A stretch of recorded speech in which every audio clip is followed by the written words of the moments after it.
Calgary real estate is pretty darn hot right now, but how long is it going to last? Semi-detached homes is the only property type that actually saw a decrease in the past month, as total inventory simply just cannot keep up with the crazy demand that we're experiencing right now. Now, this is pretty exciting to report on, as there are a lot of major cities in Canada that are still steadily decreasing.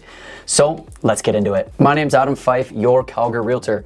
If you want to create a game plan, or if you just have some questions about the housing market, go ahead and click the very first link in the description. All right, so I'm not going to read this out, but feel free to pause the video and read it on your own. I am, however, going to recap it. The Calgary Real Estate Board, or CREB, is explaining how low levels of supply, also known as inventory, are playing a huge role in home prices and demand.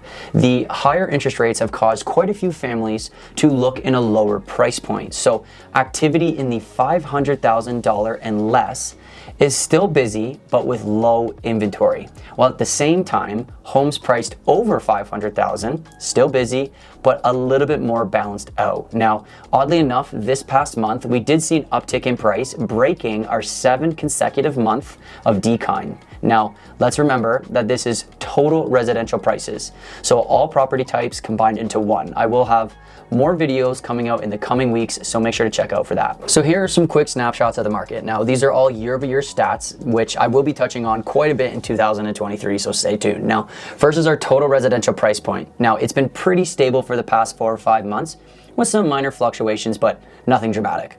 Our detached sector is now sitting at a benchmark price of $623,000, and it's also been fairly stable for the past few months, as indicated on that blue little chart there. The semi-detached properties are currently at $560,000. You can see they increased in price by a little bit over the past 2-3 months. Now, I do want to add that this chart can be quite deceiving, and you'll understand why when you watch my semi-detached video. Moving along, townhouses are now at $361,000, a steady increase over the past 12 months. And apartments are close to $278,000, which have also stayed fairly stable over the past year. Now, January is typically a slow month here in Calgary, but with the recent demand here, this past month has been pretty nutty. Now, I have a few buyer clients that I'm currently working with, and man, these properties are still getting offers and going conditional within the first 24, if not 48 hours. Now, it's not every property, but many of the ones that I'm currently looking at. So let's take a look at the total residential stats for all of Calgary. And again, I will be breaking this down in a lot more detail in the coming weeks, but from a quick glance, you can see that total residential prices saw a $3,000 increase from last month, a $25,000 increase from January of last year, and we're down about $26,000 from the highs that we saw in May. So there is so much to unpack here. Moving along, we can see that there was about 1,200 sales, so the same as last month. New listings ticked up nicely to 1,800 homes, the most that we've actually seen in the last couple months, but inventory has risen to 2,400 units. Now, I would argue that the bulk of the new listings that came on to the market were in the past week or so, which makes inventory look a lot higher than what it actually is. Now, I would assume many of these homes that were added to the inventory row are actually conditional with accepted offers on them. So again, we really need to break this down into individual property types to get the full picture. Days on market have decreased to 42 days, almost as high as January of last year. And again, the benchmark price is now at $521,000 for total residential here in Calgary. Okay, so let's take a peek at the map and see what the total residential prices are for every quadrant around the city. And first off, I do want to call out that it's pretty crazy to see only a 1.2% increase year over year in city center, especially when you look back at older reports from last summer. All of those numbers were above 10%. And so we've definitely cooled down, but not every quadrant is doing the same thing.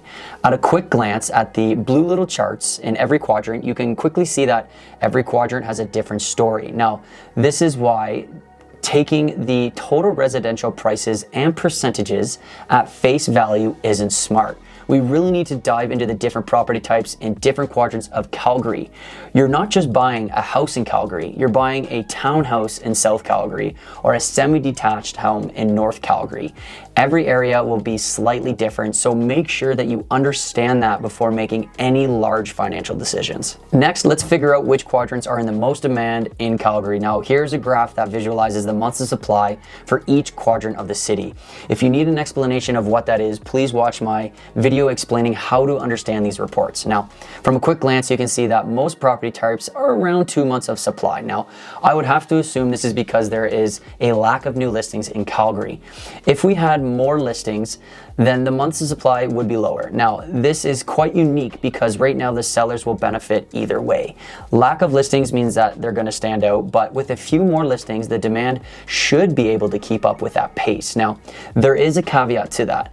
The new listing has to be competitive, it has to be well priced, good marketing, and available to actually have showings. Now, those who list homes above the neighboring sales in their community will struggle to sell quickly as the market is still slightly shifting to a buyer's market, favoring the buyer in the negotiation.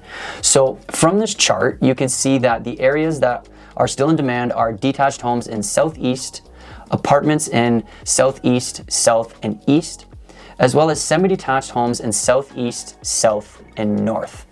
And I guess as well as townhouses in pretty much every single quadrant. Now, I do want to make something clear. Now, this is not all price points are going to be in demand. Affordable product in Calgary is quite a hot topic right now. So things priced between $250,000 and $450,000 are doing quite well. This is why consultations are so important. Who wants to blindly look at homes and get burnt in the negotiation process? There are many homes which I still advise on offering over ask price. Now, at the same time, I'm still working with property types where we offer under. And if an agent will just go out there and show you some homes without explaining the market and the area, trying to figure out your personal situation, and giving you a little bit of a highlight of what the negotiation process could look like, it may be worth asking some more in-depth questions and potentially interviewing a couple of agents before making any large commitments. Now, a realtor, yes, is like a lawyer. Having someone who negotiates on your behalf is something that's very important and you shouldn't take lightly. Now, like usual, I'm not going to read this out, but if you're interested in a certain property type, please pause the video and go ahead and read what the Calgary Real Estate Board has to say about each. Understanding the general market before buying or selling a house is so important, especially when you start to consider how comfortable you will be in making fast decisions during a negotiation. So last, but probably the most exciting, is the microeconomic outlook for each property type in each quadrant of Calgary. Now, again, I will break this chart down in a lot more detail through the videos that I'll publish throughout the week. But while we're here, let's touch on a couple of things. Now, the sales to new listing ratios have fallen quite a bit compared to December and November, which is fairly expected. Again, this is probably because a lot of the homes that are listed under the inventory tab are technically pending and they actually haven't sold yet. The only sectors that really saw over 100% sales to new listing are apartments in the west, semi-detached homes in the north, and townhouses in southeast and east. So realistically, not many. Inventories do look a little bit higher for the reason that I just spoke about. They're most likely pending and they haven't sold yet. Months of supply is definitely increasing slowly due to the lack of inventory. You can see that townhouses are still at 1.5 months, which is clearly a seller's market. Here are the prices for every quadrant. Here are some of the year-over-year increases. Now, I'm excited to report these things as we may start to see some negative numbers coming in the summer. And that's going to be pretty fun to touch on because a lot of people are going to see those negatives and think that we're in a declining market when, yes, we could be in a slightly declining market compared to last year, but there's going to be a lot of context that we have to put in there. Month over month is always quite interesting to look at, which is here. Now, you need to somewhat choose a property type and a quadrant and then follow it closely or continually to get the full picture. Looking at these one-off month over month stats doesn't exactly paint the full picture. Now, with that being said, the biggest losses that we saw this past month were detached and semi-detached homes in city center. And the biggest gains that we saw were actually apartments in northeast, and east. So take the time, break down the numbers, do the research, and find a realtor that you could trust. If you have any questions, go ahead and book a call. I truly hope that you get some value from these videos, but until next time, peace.